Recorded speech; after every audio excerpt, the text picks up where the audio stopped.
अस्सलाम वालेकुम, मैं हूं फैसल अजीज़ खान और आप देख रहे हैं मेरा यूट्यूब चैनल। गाड़ी से इसलिए यूट्यूब कर रहा हूं, ये क्लिप बना रहा हूं कि अभी आमिर लियाकत हुसैन जो मेरे बहुत करीबी दोस्त भी थे, पाकिस्तान के बहुत बड़े एंकर, अच्छे स्कॉलर, सियासतदान, उनके इंतकाल की खबर मिल गया। यकीन नहीं आ रहा क्योंकि वो बहुत ही मजबूत आसाब के मालिक थे। उन्हें कोई बीमारी नहीं थी, कोई उन्हें दिल का मर्ज नहीं था। कहा जा रहा है कि वो दिल का दौरा पड़ने से इंतकाल कर गए। यकीन ना करने वाली बात है, लेकिन बहरहाल हो सकता है ऐसा। लेकिन बहुत सारी चीज़ें और जहन में आ रही हैं क्योंकि उनका बयानिया, उनका narrative out of the box था, बहुत डिफरेंट थे। पीटीआई से मुतालिक भी बहुत डिफरेंट थे। एमक्यूएम के ग्रोहों के दरमियान भी उनका नुक्ता मुख्तलिफ था। वो एमक्यूएम अल्ताफ की बात करते थे, एक ये नुक्ता भी है। और सबसे बड़ी कंट्रोवर्सी उनकी तीसरी अहलिया की जानिब से वो क्लिप्स जारी करना और बहुत सारे और वीडियोस और बहुत सारी चीज़ों के बारे में जो किसी भी इंसान की निजी ज़िंदगी से मुतालिक होती है, जिसके ऊपर वो बहुत दिल बर्दाश्ता थे। एक ऐसा शख्स जिसकी खूबियां बयान की जाएं तो शायद पाकिस्तान में ऐसा कोई टेलीविज़न एंकर ना मिले। मैं बहुत सारी ऐसी मिसालें देता हूँ। बहुत घंटों चीज़ों के ऊपर मेरी उनके साथ मीटिंग्स रही, बहुत घंटों तवील डिस्कशंस रहे, बहुत सारे ऐसे मामलात के ऊपर, वो सियासत के हों। वो बोल के अंदर एक प्रोग्राम शुरू किया, ऐसा नहीं चलेगा जो इस वक्त डॉक्टर फिजा अकबर करती है। वो प्रोग्राम आमिर लियाकत के लिए डिज़ाइन हुआ। आमिर लियाकत हुसैन ने उस प्रोग्राम के ज़रिए जो पाकिस्तान का नैरेटिव था, पाकिस्तान की खूबसूरती थी, पाकिस्तान की इमेज बिल्डिंग थी, और जो उन्होंने हैम्बरिंग की इंडिया के ऊपर, जो मोदी सरकार के ऊपर उन्होंने हैम्बरिंग की, जो उन्होंने हिंदुत्वा पॉलिसी को बताया, उससे पहले पाकिस्तान में या उसके बाद पाकिस्तान में किसी ने नहीं बताया, उस अंदाज में नहीं बताया। और बहुत सारे इंडियंस ये समझते थे कि ये इंडियन चैनल है, ये इंडियन एंकर है। उसकी पॉपुलैरिटी उस प्रोग्राम की बहुत ही एक्स्ट्राऑर्डिनरी थी। आमिर लियाकत हुसैन के ऊपर बहुत सारी बात हो सकती है, लेकिन उनकी अगर क्रेडिट की बात की जाए, क्योंकि पाकिस्तान में किसी और के पास हासिल नहीं है, अभी भी नहीं है, वो है आलिम ऑनलाइन। ये जियो का वो प्रोग्राम था जिसमें मुख्तलिफ मकातिब फ़िक्र के उलमा कराम को एक प्लेटफॉर्म के ऊपर ला के बिठाया। वो अहले तशी हों, वो बरेलवी मकातिब फ़िक्र के उलमा कराम हों, वो देवबंद के हों, वो अहले हदीस के हों, वो किसी भी पॉइंट पर एक जगह पर इससे पहले कभी नहीं बैठे और वो गुफ्तगू फरमाई जो पाकिस्तान के मुख्तलिफ मकातिब फ़िक्र के उलमा कराम के दरमियान ज़ेर बहस नहीं आती थी। बड़ी ज़बरदस्त किस्म की उनकी तालीमी इल्मी काबिलियत थी, और जिस तेज़ी से वो चीज़ों को कवर करते थे, जिस तेज़ी से वो चीज़ों के ऊपर भार आते थे, वो शायद कोई और एंकर नहीं कर पाया, कोई और सहाफ़ी नहीं कर पाया। उनका ताल्लुक एक अखबार से भी रहा, उस अखबार का नाम था परचम, उसके वो एडिटर भी रहे। उनका करियर जो है वो रोज़नामा परचम से शुरू हुआ। वो लिखते थे, वो रिपोर्टिंग करते थे, वो आर्टिकल्स लिखते थे। उससे पहले जहाँ से मैं गुजरूंगा, उस होटल का नाम पहले ताजमहल था, आज का रेजेंट प्लाजा होटल है। यहाँ पर 1996 या 1997 में बीबीसी उर्दू सर्विस का एक टेस्ट हुआ। तो उस टेस्ट में मैं और बहुत सारे ऐसे दोस्त जो इस वक्त बीबीसी में काम कर रहे हैं, उससे पहले डी न्यूज़ में जंग में काम करते थे, जाफर रिजवी और भी बहुत अहबाब। खैर, आमिर लियाकत हुसैन साहब 2-3 डिक्शनरीज लेकर, 2-3 किताबें लेकर वो बीबीसी के उस टेस्ट में उन्होंने शिरकत की। मुझसे आगे बैठे थे आमिर लियाकत हुसैन, ए वाले सारे आगे बैठे थे। तो टेस्ट से पहले और टेस्ट के बाद प्री एंड पोस्ट सारी सिचुएशन के ऊपर गुफ्तगू फरमा रहे थे। और टेस्ट हो गया, रिटन टेस्ट हुआ, उसके बाद वॉइस टेस्ट हुआ, और यकीनन उन लोगों में थे जो कामयाब, यानी वो बीबीसी में काम करना चाहते थे। ये मैं आपको बना सकती हूँ। ये होटल जो राइट साइड पे मेरे गुजर रहा है, अब इसका नाम रेजेंट प्लाजा होटल है। ये पहले ताजमहल होटल था।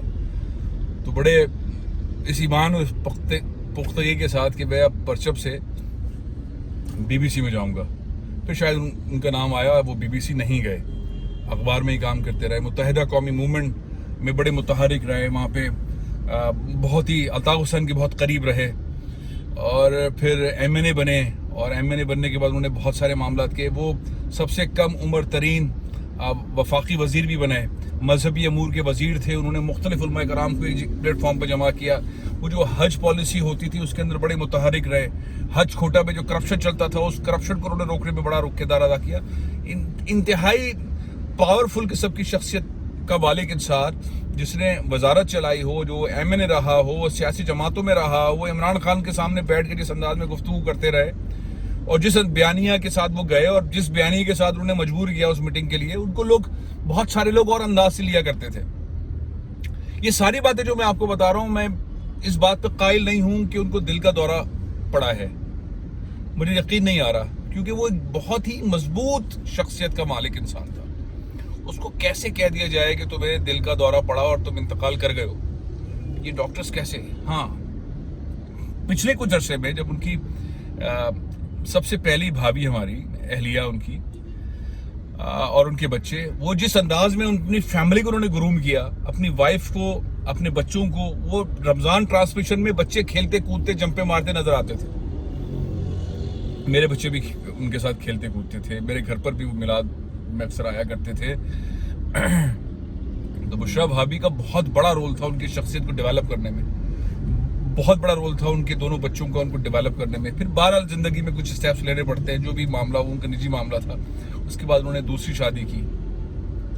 दूसरी शादी का भी एक वो भी उनका निजी मामला है, लेकिन बहरहाल लोग उसके ऊपर बहुत मतजात गुफ्तगू फरमाते हैं, कुछ अपने नुक्ते उनके सामने रखते हैं सारे मामले में। लेकिन मेरा अपना ज़ाती ख्याल ये है कि ये बहुत ही निजी मामला है, बहुत सारी आरा हो सकती है, लेकिन उनकी शख्सियत में इतनी फुर्तगी, इतनी तेज़ी थी कि वो किसी भी मामले में आराम से चैन से बैठने वाली शख्सियत नहीं थे। वो हर मामले में पीक पर जाना चाहते थे, वो टेलीविज़न के मामले में पीक पर जाना चाहते थे। वो कोई ऐसा मामला ऐसा नहीं था जिसके अंदर वो समझते हो कि नहीं मैं इस मामले में ज़रा तहम्मुल से नहीं, वो जिस गेम में आते थे उन्हें पीक पे जाना था। जिन चीज़ों पे वो दिल बर्दाश्ता थे, उनमें एक ये कि PTI ने उनकी वो इज़्ज़त, वो रिस्पेक्ट नहीं की। PTI ने हुकूमत में आने के बाद भी उनको कोई ओहदा नहीं दिया। PTI ने उन्हें कराची में वो इज़्ज़त, वो रिस्पेक्ट नहीं दी। PTI की जो लीडरशिप थी, अली जैदी साहब, उन्होंने वो इज़्ज़त, रिस्पेक्ट नहीं दी। गवर्नर सिंध रहे इमरान इस्माइल साहब, उन्होंने वो इज़्ज़त, रिस्पेक्ट नहीं दी। ज़ाहिर है कि PTI के लिए बहुत ज़्यादा काम कर सकते थे, उनके पास बड़ा तजुर्बा था। उन्हें वफाकी वज़ीर नहीं बनाया गया, बहुत सारे ओंगे बोंगे लोगों को बनाया गया। उनको बनाया जाना चाहिए था, मेरिट पर वो शख्स बड़ा मुतारिक था। उन्हें मजहबी अमूर के अंदर स्टेट मिनिस्टर लगा देते, वो बहुत सारी, उन्हें तर्जुमान लगा सकते थे, वो उखाड़ फेंकते चीज़ों को। मुस्लिम लीग नून को तो ज़ाहिर है उखाड़ फेंकते, वो जिस अंदाज के अंदर गुफ्तगू फरमाते थे वो तो उखाड़ फेंकते, लेकिन उनको वो स्पेस PTI ने नहीं दिया सियासत में। फिर वो टिल्ट हुआ है दोबारा मुत्तहिदा कौमी मूवमेंट अल्ताफ की तरफ, उन्होंने 2-3 दफ़ा नारे लगा दिए। ये वो फ्रस्ट्रेशन की वजह से उन्होंने नारे लगाए, जो मेरी उनसे गुफ्तगू हुई, या उन्होंने अपने दोस्तों के दरमियान इस तरह की गुफ्तगू की और उन्होंने बुरा भला PTI को कहा कि PTI में कुछ लोगों ने उनको संभालने की कोशिश की। जमाल सिद्दीकी ने उनको संभालने की कोशिश की। जो अपोजिशन लीडर हैं सिंध के, हलीम शेख साहब, उन्होंने हलीम आदिल शेख साहब, उन्होंने संभालने की कोशिश की, लेकिन बहरहाल वो बिखर चुके थे। उनकी ज़ातियात, उनकी शख्सियत के अंदर आला मनसब पर जाने वाला जो ख्वाब था हर मामले में, वो बड़ा निखर के सामने आता था। ऐसा नहीं हो सकता था कि कोई 50 लोग बैठे हुए उसमें आमिर लियाकत भी बैठे हुए, ऐसा नहीं था। 500 लोग बैठे हुए उसमें आमिर लियाकत अलग नजर आएंगे। आमिर लियाकत की शख्सियत, आमिर लियाकत की गुफ्तगू, आमिर लियाकत का आना, आमिर लियाकत का जाना। अब मैं उनकी खूबसूरत 2-3 चीज़ें बताता हूँ जो शायद किसी और ने नहीं की। उन्होंने नातख्वानी की, तकारीर बहुत अच्छी करते थे, डिबेटर थे, लेकिन नातख्वानी जब शुरू की तो पाकिस्तान के अंदर रुझान चेंज कर दिया। टेलीविज़न की स्क्रीन का रुझान उन्होंने चेंज किया, उन्होंने सियासत का रुझान चेंज किया। उन्होंने जो डिबेट होती है ना, मालकान से दब के काम करने वाली, जो अमूमन सहाफ़ी कर लेता है, एंकर कर लेता है, उन्होंने दबना नहीं, उन्होंने किसी मालिक से दबे नहीं, हर अपने नुक्ता नज़र के ऊपर ये ले इस्तीफ़ा, और उन्होंने बहुत टिका टिका के इस्तीफ़े दिए। بول میں بھی بہت دیے, جیو میں بھی بہت دیے, ایکسپریس میں بھی بہت دیے. اچھا, اس ساری شخصیت کے اندر ان کے اندر جو مقبولیت کا انہوں نے ریکارڈ قائم کیا, وہ خواتین کے اندر, ان ماؤں کے اندر بہت زیادہ مقبول تھے, بہنوں میں بہت زیادہ مقبول تھے, بچوں میں بہت زیادہ مقبول تھے. ان کی مقبولیت کی وجہ ان کی نعت خوانی, ان کی جو اسکالر, جو مسائل لوگوں کو بتایا کرتے تھے اور جس قربت سے وہ لوگوں کے ساتھ کنیکٹ ہو جایا کرتے تھے, اور وہ کبھی اس کے اندر نہیں ہوتے تھے کہ میں بہت بڑی پرسنالٹی ہوں تو ان کے اندر کوئی وہ ہو, بناوٹ ہو. عامر لیاقت کے اندر بناوٹ ٹائپ کی کوئی چیز نہیں تھی. بہت لوگ اعتراض کر سکتے ہیں, بہت لوگ میری باتوں سے ڈس ایگری بھی ہو سکتے ہیں, لیکن وہ جو ساری باتیں وہ ان کی نجی زندگی کی ہیں. ان کو بہت دکھ تھا اپنی آخری اہلیہ کی کچھ حرکتوں کی وجہ سے.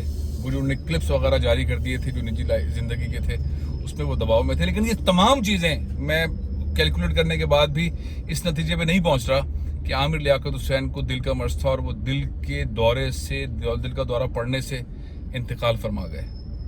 یہ مجھے یقین نہیں آ رہا.